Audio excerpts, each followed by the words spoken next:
Do the Mets have any plans to add to their rotation? Well, there's not much they really can do at this point. It's not a time of year where guys are just hanging out there. This is why the Mets signed Jose Urena during spring training, because that's the type of guy that break glass in case of emergency, you can plug him in, and they kept him in the organization. He's down at AAA. So, yeah, they're a little thin right now in the rotation. They were expecting Manaea to be back.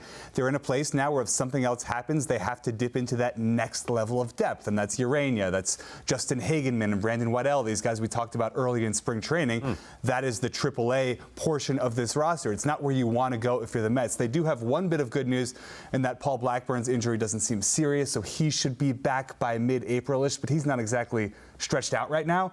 So it's not great. They're kind of skating on thin ice, but the ice hasn't totally cracked yet because the starting five as they drew it up is, minus Manaea, minus Montas, is healthy right now. Yeah, and I think there was some comfort in knowing, all right, well, Manaea's going to miss some time, but he'll be back sooner than later. When you start hearing setbacks and dealing with that, that's certainly not a good thing. Harp, do the Mets have enough in the rotation right now to overcome a prolonged absence by Manaea? Well, first, Sal, always bet the over on obliques. How many times have we learned that? Yeah. It's almost always the case. It takes longer than they say it's going to take. But you know what? We all question their depth, whether the quality of the depth is enough. And so far, it looks good. McGill's look good. Canning's look good.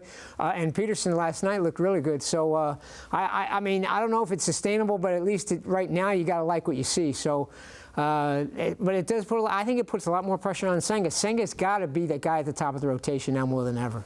Yeah, I agree. I mean, and this does not sound good, but frankly, the rotation was never this team's strength in the first place. So, yes, if they suffer there, I do think they can make up for it. As you said, Harp, I think Senga's going to have to really be the X factor here. We sometimes forget how good Senga was in 2023. And this is a guy who can really lead your rotation. He was 12-7, 2.98 ERA. He was in Cy Young voting kind of like in that sphere. And you do have to like what you see from David Peterson and Tyler McGill. Now, both these guys have shown flashes in the pan in the past, so I don't know how much you can trust it.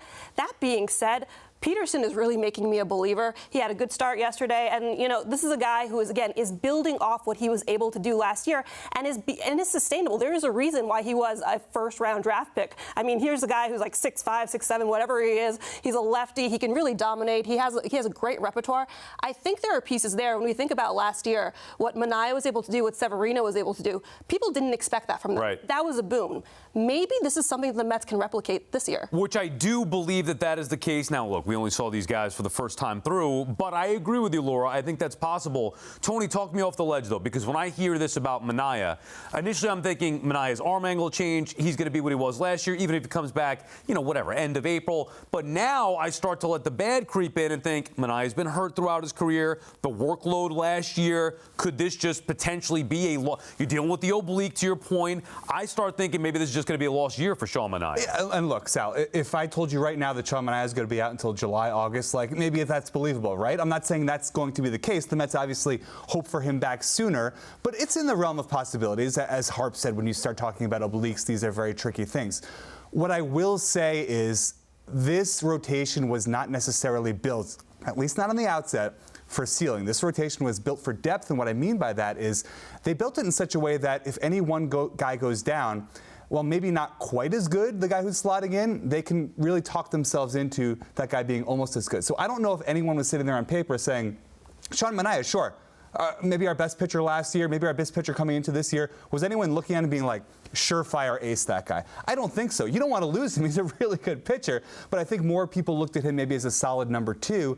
So when you're replacing it with, say, a Tyler McGill who's in the rotation who has front-end potential stuff, you can see how it could work. You can see how it could fit. Again, not ideal, but if you want to be talked off the ledge, that's how you do it. The Mets have the depth to survive this. That do it for you, Sal? That do it? No. All right, let's talk about a guy. Pete Alonso came through last night in what was an important early season tone-setting home run, providing protection for Juan Soto. Laura, what does an ideal season for Pete Alonso look like? I was really encouraged by that grand slam yesterday. I mean, this is really how they drew it up. When Juan Soto came to the Mets, he wanted lineup protection.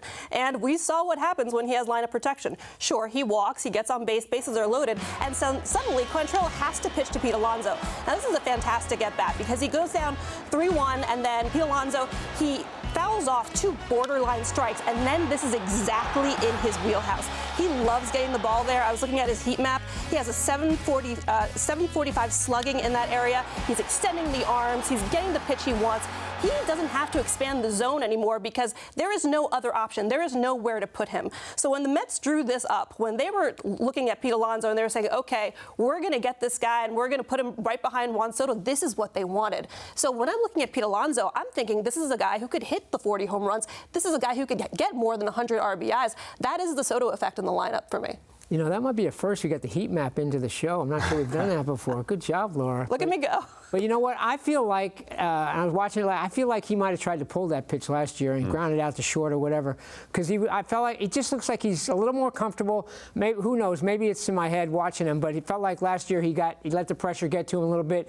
He was chasing. He was trying to pull a lot more pitches than you see. Because we've seen it early in his career when he's patient and he lets the ball get deep. He can go that way with. He's got plenty of power. We know you're right. That was a classic Alonso at bat when he's going well. He's taking the other way, short stroke. If he does that, he's going to hit 40 home runs, I think, without blinking. Yeah, you know what an ideal season looks like for Pete Alonso? It looks like 2022, which just so happens to be the year that he was really good at going the other way on pitches outside. He hit 271, which is way above anything else he's done in his career, and he still hit those 40 homers. He led the league in RBIs that year.